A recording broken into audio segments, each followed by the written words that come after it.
Hello everyone. Welcome to the second episode of How to Script in Valheim. Today, you're going to be learning all about prefabs.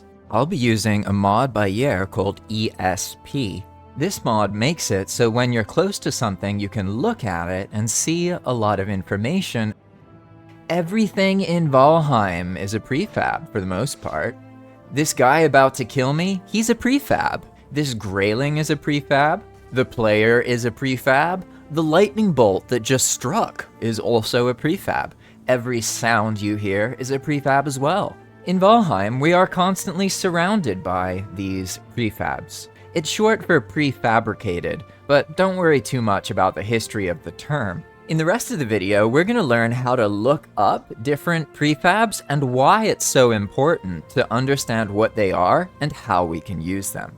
First, I'll show you how to develop with ESP enabled so that you can more easily see the information. After you install ESP, you'll need to open your console and then use the command ESP enable extra info. Once you do this, you'll be able to walk up to any game object and then see what it is. We can see that this is called blueberries and its ID is blueberry bush.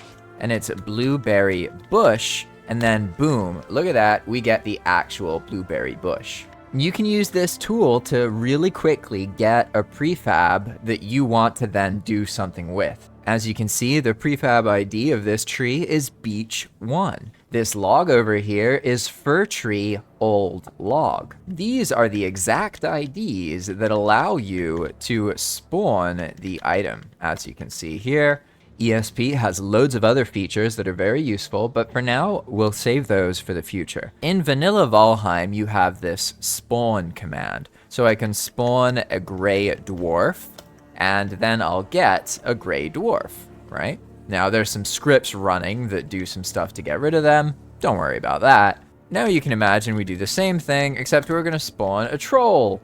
Just to be clear, you see we're trying to spawn these trolls, and no matter what we do, they just vanish as soon as we spawn them. So I can try and spawn 10, I can try and spawn 130, and then boom, look, everything's just getting deleted, right?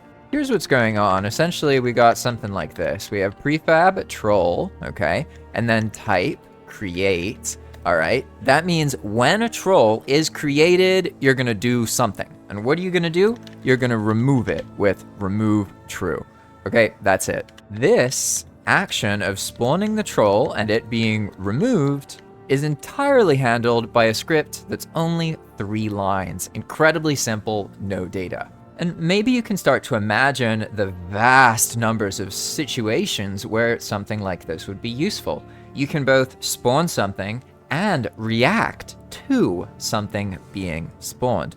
We're going to get more into spawning in later tutorials. For now, let's make sure you really understand how to explore the different prefabs. You've seen that we can spawn monsters, right? But it's not just monsters, there's also visual effects. For example, if I were to type VFX spawn large, boom, look at that.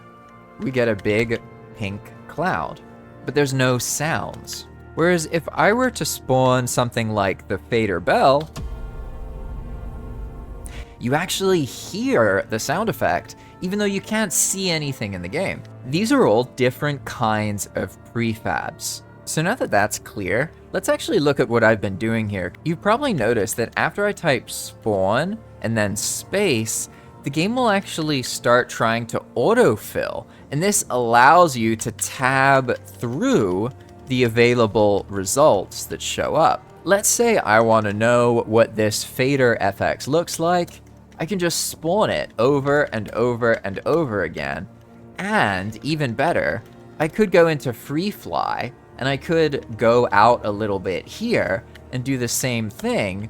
And it's actually going to spawn the FX on my character, allowing me to get a visual from far away.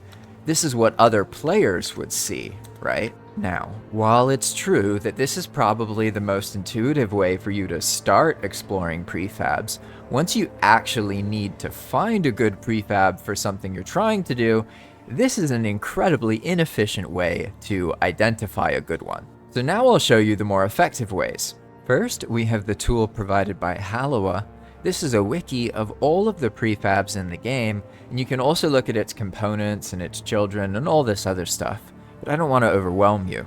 The main benefit here is that you can go to this search bar here and search for something like fader, right? And then you can see all of the prefabs related to that. This makes it a lot easier to find different prefabs than the original method I just showed you. What's great about Haloa's tool is a lot of the stuff has actual visualizations, so you can get a better sense of what it is without having to open it up and spawn it in the game, which can be quite time consuming when you're doing this. Next, we have a resource provided by the Jotun team, which is a database of all of the prefabs in Valheim. It's pretty much the same thing, except this one is like all on a page loaded, so it takes a little bit longer to load at first, but then you can just Control F to search for something. So we can just search for fader, and then we just find everything related to fader that way. Either way, you can find links to both of these tools in the description of this video.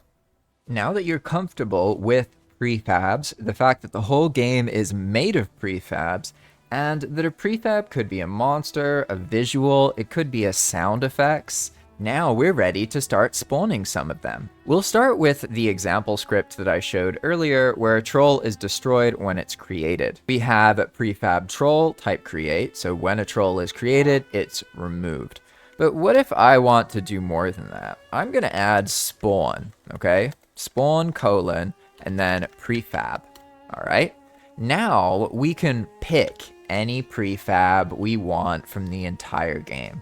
What do you think we should pick? I'm just going to hold down on this, and I'm going to count to 5. 1, 2, 3, 4, 5. Boom. All right. And let's see what happens if I spawn a troll. I'm going to spawn like 10 trolls. Oh, look at that. Ha! They all turn into cooked Askspin meat. And then I can just see I have all of the stuff in my inventory. And that's all there is to it. Don't overcomplicate things for yourself. Expand World Prefabs is not some crazy advanced thing that takes years of studying to master. You can get started making Expand World Prefab scripts very quickly. It's possible to cause huge changes to the Valheim gameplay loop with just 5 or 6 lines of a single script. What if we changed the Askspin meat to iron scrap instead? Now, when we find our big blue buddies and we take them out, look at that, we can just pick up 1 scrap iron for each troll that we killed. At first glance, this may seem like a really simple change without many consequences, but because iron ore is a progression item, there are huge ramifications to the gameplay loop for doing something like this. And that is both the blessing and the curse of Expand World Prefabs. And at this point, I would say that you're ready to start dabbling in single-player Expand World Prefabs script development. So the next video is going to show you how to install Expand World Prefabs on your copy of single-player Valheim. If you want to support my work, then consider renting your own dedicated Valheim server from my sponsor, Zap Hosting. I'll be showing you a lot of stuff about using script development on a server later on, so having your own server will be a fantastic way to really learn the depths of Expand World Prefabs. The game definitely changes once you have other people joining a server that you've customized and giving you feedback on the experience. It's really meaningful and really rewarding, so I can full-heartedly recommend that you give it a shot if this is the kind of thing that you're interested in.